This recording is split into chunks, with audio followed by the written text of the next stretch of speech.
Boleh je. Tengku hantar sayang ni tu dinner kedua.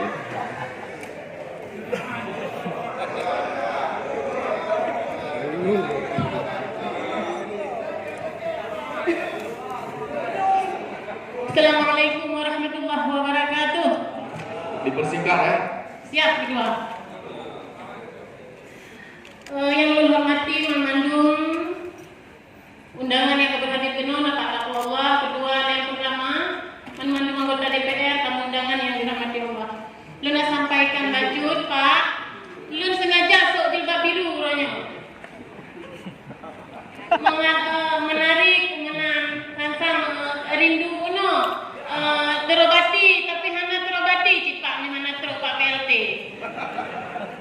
Kamu merana lagi. Kemudian yang nak sampaikan Pak Taqwallah, Pak Sekda, bunuh yang merumpuk dengan forum Persatuan Guru. Gupegah legaknya Bu Martini nya pakai bancara di kamu kapadi bulan hana dibayar pen sertifikasi. Anak minta mau tikula, kambong tikula, kamu hana pen Martini pakai bancara. Oh insyaallah lu pegah ke baunya karena lu mana lemat pen. Nanti dilunjuk pengdon. Nanti lu sampaikan Bapak Taqwallah untuk Pak Gupegah Pak Dinas Pendidikan untuk diteruskan.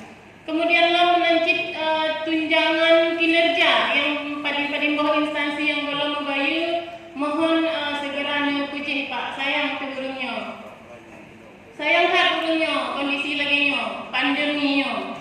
Kemudian pesan lo sipu kepimpinan Aceh, nepu buatlah ketika urung-urung nah jabatan Mbak Jaro.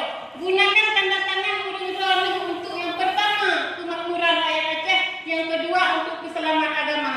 Lalu kutip sabah kutipan dari Aristoteles tetapi dalam bahasa Inggris dipegang.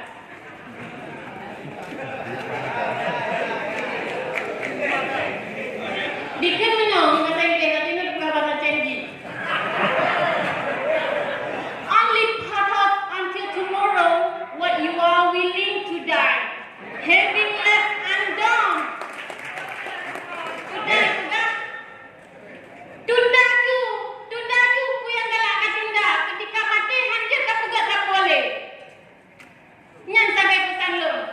Bauru-urang gunakan tanda tangan urang-urang ketika masih berlaku, gunakan untuk kemakmuran rakyat Aceh dan gunakan jin untuk memperjuangkan agama Allah. Sekian Pak Ulun Tuan, wabillahi taufiq wal hidayah. Wassalamualaikum warahmatullahi wabarakatuh. Waalaikumsalam. Terima kasih Bu Martini.